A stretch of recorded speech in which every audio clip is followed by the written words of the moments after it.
12 గంటల తర్వాత ఈ గ్రామంలోకి వెళ్ళకూడదని ఎందుకు రాశారో తెలుసా? అది తెలుసుకొని అక్కడికి వెళ్ళిన రవి అతని స్నేహితులు తిరిగి వచ్చారా? తెలుసుకోవాలనుకుంటే వీడియో చివరి వరకు చూడండి. రాత్రి 12 గంటల సమయం. ఒక చిన్న గ్రామం, చుట్టూ అడవులు. ఆ గ్రామం దారిలో ఒక బోర్డు ఉంటుంది. ఆ బోర్డు పైన ఇలా రాసి ఉంటుంది: రాత్రి 12 గంటల తర్వాత ఈ గ్రామంలోకి ప్రవేశం లేదు. గ్రామంలో అది చూసిన ఎవ్వరూ ప్రశ్నించరు, ఎందుకంటే ప్రశ్నించిన వాళ్ళు మళ్ళీ కనిపించలేదు అని ఆ గ్రామంలో ఉన్న వాళ్ళకి బాగా తెలుసు. ఈ కథ 5 సంవత్సరాల క్రితం జరిగింది.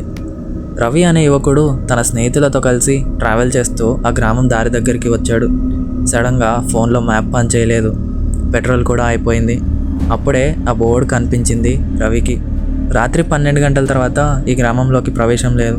అది చూసిన రవి స్నేహితులు భయపడుతూ వద్దురా, వెనక్కి పోదామన్నారు. కానీ రవి నవ్వుతూ ఇవన్నీ అబద్ధాలు, గ్రామం అంటే భయమా అని అనడంతో వాళ్ళ స్నేహితులు చాలా సైలెంట్గా ఉన్నారు.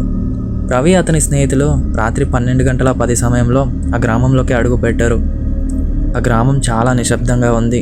ఇళ్లల్లో లైట్లు లేవు, కుక్కల శబ్దం లేదు, గాలి కూడా ఆగిపోయినట్టు అనిపించింది.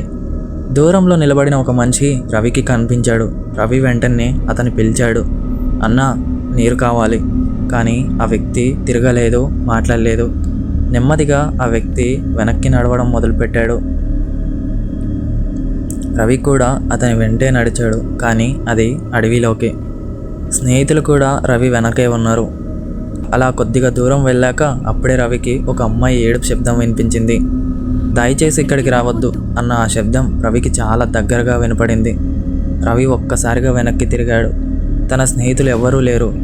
రవికి కొంచెం దూరంలో అడవిలో చెట్ల మధ్య ఒక పాత బావి దగ్గర ఒక గుంపు నిలబడి ఉన్నట్టు కనిపించింది. వాళ్ళందరి ముఖాలు కనిపించలేదు, కానీ వాళ్ళ కాళ్ళు మాత్రం భూమిని తాకడం లేదు. అప్పుడే ఒక గొంతు: ఈ గ్రామం మాకే చెందింది, బయటి వాళ్లకు ఇక్కడ ప్రవేశం లేదు అని అనగానే రవి అరవడానికి ప్రయత్నించాడు, కానీ గొంతు రాలేదు. తర్వాత రోజు ఉదయం గ్రామం దారి దగ్గర ఒక కార్ నిలబడి ఉంది. లోపల రవి స్నేహితులు జీవంతో ఉన్నారు, కానీ రవి మాత్రం ఆ గ్రామం బోర్డు పైన చేరాడు: రవి మిస్సింగ్. ఇప్పటికీ ఆ గ్రామంలో రాత్రి 12 గంటల తర్వాత ఎవరైనా అడుగు పెడితే వాళ్ళకి తిరిగి వచ్చే దారి ఉండదంటారు. మీరు ఆ దారిలోకి వెళ్తారా?